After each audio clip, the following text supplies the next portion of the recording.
श्री स्वामी समर्थ महाराजांना जन्म आणि मृत्यू दोन्ही नाही, मग ते प्रकट कसे झाले?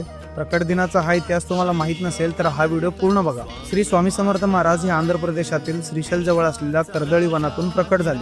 1459 साली श्री नरसिंह सरस्वती स्वामी महाराज यांनी गाणगापुरास निर्गुण पादुका स्थापन केल्या व त्यानंतर श्रीशैल यात्रेचे निमित्त साधून ते कर्दळी वनात अदृश्य झाले. याच कर्दळी वनात सुमारे 300 ते 350 वर्ष महाराजांनी कठोर तपश्चर्या केली. या काळात मुंग्यांनी त्यांच्यावर वारुळ रचले. एक लाकूड तोडत असताना त्याची कुऱ्हाड ही या वारुळावर पडली आणि त्या वारुळातून रक्त वाहू लागले. बघता क्षणी त्या वारुळातून एक अजानुबाहू तेजस्वी मूर्ती प्रकट झाली आणि तेच होते अक्कलकोटचे श्री स्वामी समर्थ महाराज.